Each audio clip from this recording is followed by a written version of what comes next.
Good morning everyone.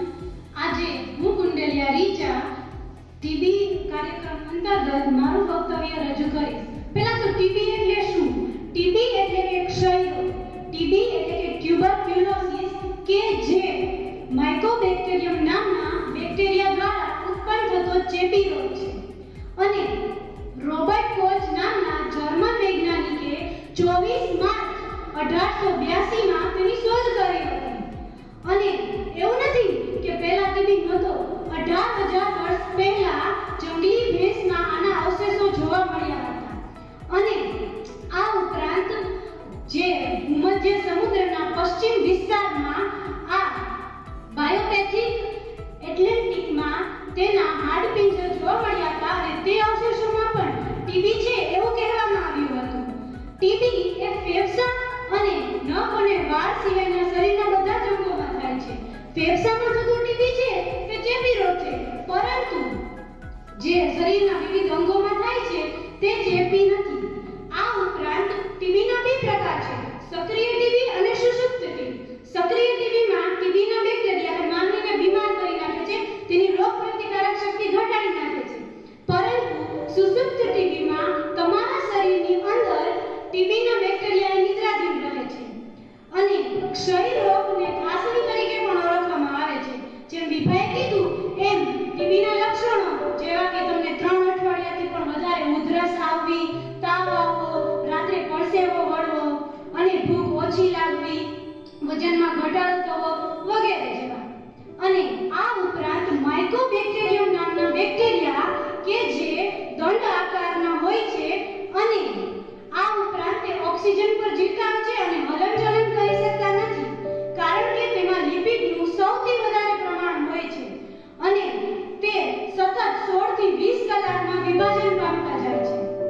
આ ઉપરાંત માઇકોબેક્ટેરિયમ નામના બેક્ટેરિયા કે જેના કારણે ટીબી થાય છે તે 4 પ્રકારના હોય છે: સોબોવિસ, એમ માઇક્રોસિસ, કોટની અને એમ માઇક્રોટી.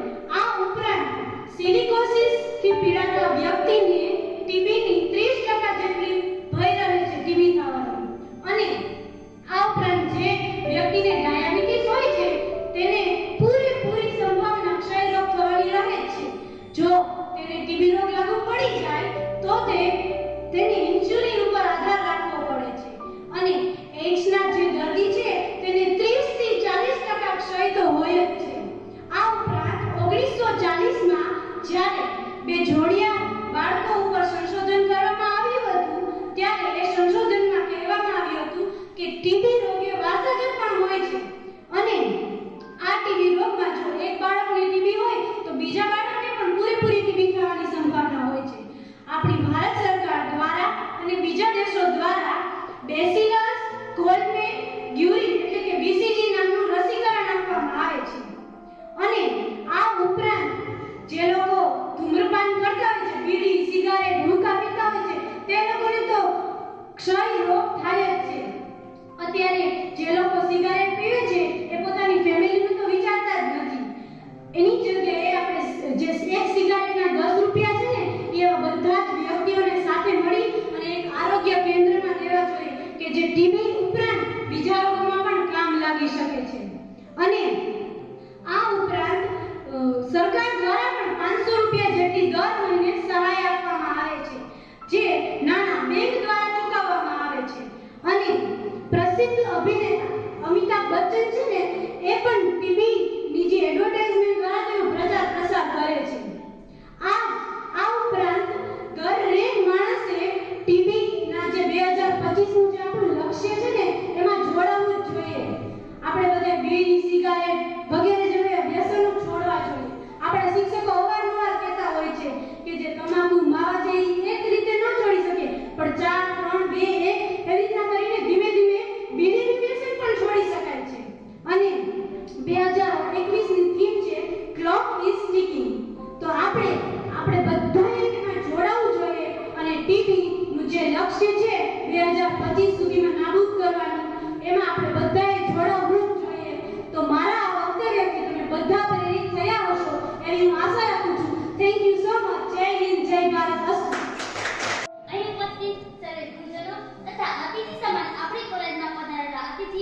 મારી નંબર આપેલ છે.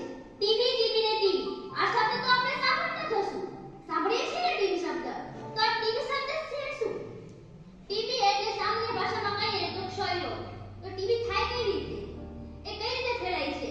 તો ટીવી એ માઇકોબેક્ટેરિયમ નામના જીવાણુથી ફેલાતો ચેપી રોગ છે. આવું સંશોધન રોબર્ટ કોચ નામના જર્મન વૈજ્ઞાનિકે 24 માર્ચ 1882 માં કર્યું હતું. ત્યારથી એટલા માટે 24 માર્ચને વિશ્વ ટીવી દિવસ તરીકે પણ ઉજવવામાં આવે છે. ટીવી બે પ્રકારના હોય છે. એક તો ફેફસામાં થતો ટીવી અને ફેફસા સિવાયનો ટીવી. ફેફસા સિવાયનો ટીવી કેવો? તો કે આપણા નખ અને વાળ પર ગમે તે જગ્યાએ થઈ શકે છે, જેમ કે મગજનો ટીવી, હાડકાનો ટીવી વગેરે ટીવી. તો ટીવી આપણે એવું લાગે કે મને ટીવી થયો છે, તો ટીવી કેવી રીતે ઓળખાય? એના લક્ષણો શું છે? એના વિશે આપણે જાણકારી હોવી જોઈએ ને. તો ટીવીના લક્ષણો શું? તો આપણે ઓછી ભૂખ લાગે, પછી આપણે 2 દિવસ સુધી વધારે ઉધરસ રહે, પછી આપણે ઓછી ભૂખ લાગે 2 થી વધારે દિવસ સુધી ઉધરસ રહે, પછી આપણા વજનમાં ઘટાડો થવા લાગે, ગળફામાં લોહી નીકળવા લાગે. તો સમજી લેવું કે આપણે ટીવીના લક્ષણો છે. આપણે ટીવી થઈ છે એટલા માટે આપણે જાગૃત થવું જોઈએ. પછી આપણે જોઈએ કે આપણે એમ વિચારતા ટીવી તો કઈ રીતે ફેલાય છે, ત્યાં તો આપણે ભીડવાળાવાળી જગ્યામાં વધારે ટીવી ફેલાય. પછી આપણે ગમે તેમ વ્યસન કરતા હોઈએ છીએ, જોઈએ છે ને. આજના યુવાનો તો બગડીને ધૂળ થઈ ગયા છે. જ્યારે જોઈએ ત્યારે વ્યસન કરતા જ હોઈએ છીએ. આમ તેમ નાટા મારતા કે શેરીથી નીકળે તો 2-3 જણાને કહે કે આલે ને તું 2-3 જણા ફાકી ના ખા, અલે તું 2-3 સિગરેટ પી, કરતા હોય છે ને. તો આ ધૂમ્રપાનથી પણ ટીબી થવાની પૂરેપૂરી શક્યતા છે. એટલા માટે આપણે ધૂમ્રપાન અટકાવવું જોઈએ, ધૂમ્રપાન ન કરવું જોઈએ. અને ત્યારબાદ જેને ડાયાબિટીસ થતી હોય તેને પણ ટીબી થવાની પૂરેપૂરી શક્યતા છે. પછી આપણે વિચાર કરીએ કે ટીબી છે તો ટીબીને અટકાવવા આપણે શું કરવું જોઈએ? તો ટીબીને અટકાવવા માટે સરકારશ્રી દ્વારા જે BCG રસી આપવામાં આવે છે, તે નાના બાળકોને BCG રસી આપવી જોઈએ. બધાને સાવચેત થવું જોઈએ ને. આપણે સાવચેત થવું, જો આપણે સાવચેત નહીં થઈએ તો બધાને કેમ સમજાવી શકીશું? એટલા માટે આપણે આપણાથી શરૂઆત કરવી છે. આપણે જાગૃત બનીશું તો આપણે બીજાને જાગૃત કરીશું. આપણે બીજાને જાગૃત કરીશું તો તેમ આપણું ગામ, આપણો તાલુકો, આપણો દેશ, એમ આપણે આખા દેશને ગુજરાત સરકારનું જે સપનું છે 2025 સુધીમાં આપણા ગુજરાતને ટીવી યુક્ત બનાવવાનું, તેને આપણે સાકાર કરી શકીશું ને. તો આપણે બધા આપણાથી શરૂઆત કરીશું. અને આપણે જોતા હોઈએ છીએ અવારનવાર ટેલિવિઝનમાં અમિતાભ બચ્ચન પણ આ ટીવી વિશે આપણે માહિતી આપતા હોય છે. તો આપણે એનાથી જાગૃત થવું જોઈએ. તો ચાલો મિત્રો, આપણે સાથે મળીને શરૂઆત કરીએ, ટીવીથી જાગૃત થઈએ અને બધાને પણ જાગૃત કરીએ. મહેમાનો, શિક્ષકો તથા વિદ્યાર્થી મિત્રોનું સૌને સુપ્રભાત. હું નનેરા વિભાગ તમને ટીબી વિશે થોડી માહિતી આપીશ. ક્ષય રોગની શોધ રોબર્ટ કોચ નામના વૈજ્ઞાનિકે કરી હતી. રોબર્ટ કોચ નામના વૈજ્ઞાનિકે આ રોગની શોધ 24 માર્ચ 1882 ના રોજ કરી હતી. આથી તેમના સન્માનમાં દર વર્ષે 24 માર્ચના રોજ વર્લ્ડ ટ્યુબરક્યુલોસિસ ડેની ઉજવણી કરવામાં આવે છે. ક્ષય રોગ કે જેને ઘાસડી તરીકે પણ ઓળખવામાં આવે છે, તેને અંગ્રેજીમાં ટ્યુબરક્યુલોસિસ તરીકે ઓળખવામાં આવે છે. માઇક્રોબેક્ટેરિયમ ટ્યુબરક્યુલોસિસ દ્વારા માનવીમાં થતો સામાન્ય અને ઘણી વખત ઘાતક ચેપી રોગ છે. ટ્યુબરક્યુલોસિસ ફેફસામાં અસર કરે છે, પરંતુ તેની અસર છે શરીરના અન્ય ભાગોમાં પણ થાય છે. તે હવા દ્વારા ફેલાય છે અને જ્યારે રોગી વ્યક્તિ ખાંસી ખાય છે, છીંક ખાય છે કે થૂકે છે ત્યારે આ રોગનો ફેલાવો થાય છે. આ રોગના ચિહ્નોમાં લાંબા સમય સુધી ખાંસી, ગળફામાં લોહી, તાવ આવવો અને રાત્રે પસીનો વળવો, વજનમાં ઘટાડો થવો વગેરે જેવા ચિહ્નોનો સમાવેશ થાય છે. અન્ય અવયવોમાં થતો ચેપ ચિહ્નોમાં વધારો કરે છે. રેડિયોલોજી ટ્યુબરક્યુલિન પરીક્ષણ દ્વારા, લોહીનું પરીક્ષણ તથા માઇક્રોસ્કોપી તપાસ દ્વારા આ રોગનું પરીક્ષણ કરવામાં આવે છે. ટ્યુબરક્યુલોસિસ એ ખૂબ જ ઘાતક ચેપી રોગ છે. દુનિયાની ત્રીજા ભાગની વસ્તી ટ્યુબરક્યુલિનથી પીડાતી હોવાનું માનવામાં આવે છે. દર 2 સેકન્ડે વધુ એક વ્યક્તિને તેનો ચેપ લાગે છે. 2007 ની વાત કરું તો 2007માં 1.37 કરોડ લોકોને ટીબીની ગંભીર અસર થઈ હતી. તેમાંથી 3 લાખ નવા કેસ હતા અને 18 લાખ લોકોનું મૃત્યુ થયું હતું. ટીબી નાબૂદીના લક્ષ્ય વિશે વાત કરું તો 2030 સુધીમાં સમગ્ર વિશ્વમાં ટીબી નાબૂદીનો નિર્ણય કરવામાં આવ્યો છે, જ્યારે ભારતમાં 2025 સુધીમાં ટીબી નાબૂદીનું લક્ષ્ય નિર્ધારિત કરવામાં આવેલ છે. ટીબીનું જોખમ ક્યાં વધારે રહે છે તો કે ગીચ અને પૂરતા હવા ઉજાસ વિનાની જગ્યાએ રહેતા લોકોને ફેફસાની ટીબી થવાની સંભાવના વધુ રહે છે. ઓછી રોગપ્રતિકારક શક્તિ ધરાવતા લોકો અને ખાસ કરીને HIV ગ્રસ્ત અને કિડની ખરાબ થઈ ગયેલ હોય તેવા લોકોને ટીબી થવાનો વધુ ભય રહે છે. નાના બાળકોને, વૃદ્ધોને અને નવજાત શિશુઓને પણ ટીબી થવાનું જોખમ વધુ રહે છે. ટીબીના સામાન્ય રીતે બે પ્રકાર પડે છે: પાલ્મોનરી ટીબી અને એક્સ્ટ્રા પાલ્મોનરી ટીબી. પાલ્મોનરી ટીબી કે જે ફેફસાની ટીબી છે અને એક્સ્ટ્રા પાલ્મોનરી ટીબી એટલે કે ગળાની ટીબી, ગાંઠની ટીબી, આંતરડાની ટીબી, ફેફસાની ટીબી અને બ્રેન ટીબીનો સમાવેશ કરવામાં આવે છે.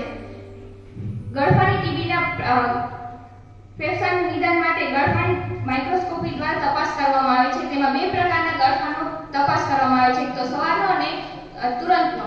WHO દ્વારા 1992માં નક્કી કરાયેલ સમગ્ર વિશ્વમાં RT-CP લાગુ કરવામાં આવેલ છે અને તે અંતર્ગત ડોટ્સ પ્રણાલીની સારવાર પદ્ધતિ રજૂ કરવામાં આવે છે. પાલ્મોનરી ટીબીના લક્ષણો જેવા કે 3 અઠવાડિયાથી વધુ સમય સુધી ખાંસી અને ખાંસી સાથે ગળફામાં લોહી આવવું, રાત્રે તાવ આવવો વગેરે જેવા લક્ષણોનો સમાવેશ થાય છે. જો ટીબીના કોઈ લક્ષણો જણાય તો તાત્કાલિક તેની સારવાર કરવી જોઈએ છે, કેમ કે જાન હે તો જહાન હે. અસ્તુ. જય હિન્દ, જય ભારત. આપણા આખા જિલ્લામાં સરકારી હોસ્પિટલ ખાતે જ છે, ખંભાળિયા ખાતે. પ્રાઇવેટ હોસ્પિટલમાં પણ ક્યાંય નથી. એ લોકો પણ રિપોર્ટ કરાવવા માટે આ સરકારી હોસ્પિટલ ખાતે જ મોકલી દર્દીને. એનું કારણ તમને કહું કે આ મશીન એક તો બહુ કોસ્ટલી છે. 20 થી 22 લાખનું મશીન આવે. જામનગરમાં આ મશીન છે, એનો રિપોર્ટ તમે કદાચ તપાસ કરાવો ને તો 1800 થી 2000 રૂપિયાનો રિપોર્ટ થાય. આપણે મશીન ખંભાળિયા ખાતે છે. તમારે એનો તો કોઈને તકલીફ હોય ને એનો ટેસ્ટ કરાવવો હોય તો તમારે અહીંયા પણ આવવાની જરૂર નથી. ખંભાળિયા તમારે અહીંયા સામૂહિક આરોગ્ય કેન્દ્ર ભાણવડ છે, ત્યાં જઈને કહો કે અમારે સીબી નાટ મશીનનો રિપોર્ટ કરાવવો છે ટીબીનો, તો એ તમે સેમ્પલ અહીંયા આપી દો ને એ લોકો અમને અહીંયા પહોંચાડી દે. બરોબર? તો ખાસ આપણને સરકારશ્રીએ આ મશીન પ્રોવાઈડ કર્યું છે. બરોબર? ખાસ આપણે એનો લાભ લઈ. બરોબર? તો ખાસ મારે તમને કહેવાનું એટલું કે જે 5 લક્ષણ છે, બીજું કઈ યાદ ન રાખો તો કાંઈ નહીં, પણ 5 લક્ષણમાં એક પણ લક્ષણ જોવા મળે તો તમને તો ખ્યાલ આવી ગયો કે આ ટીબીમાં આવું આપણે તપાસ કરાવવી જોઈએ. અને તમારા તો અહીંયા ભાણવડ પ્રોપરના હશો તો ગ્રામ્ય વિસ્તારના હશો તો તમારે તો અહીં છે સામૂહિક આરોગ્ય કેન્દ્ર, અથવા તમે ગ્રામ્ય વિસ્તારમાં હશો તો પ્રાથમિક આરોગ્ય કેન્દ્ર પણ છે, ત્યાં પણ તમે તમારો નમૂનો આપી દો તો તપાસ થઈ જાય. બરોબર? બીજી વસ્તુ કે આપણે અમિતાભ બચ્ચન આવે છે ટીવીમાં ટીબીના પ્રચાર પ્રસાર માટે, તો એની પણ હિસ્ટ્રી છે કે અમિતાભ બચ્ચનને એકવાર ટીબી થયો હતો. જ્યારે આપણે કોણ બનેગા કરોડપતિની પહેલી સિઝન સ્ટાર્ટ થઈ ને ત્યારે એને ટીબી થયો હતો.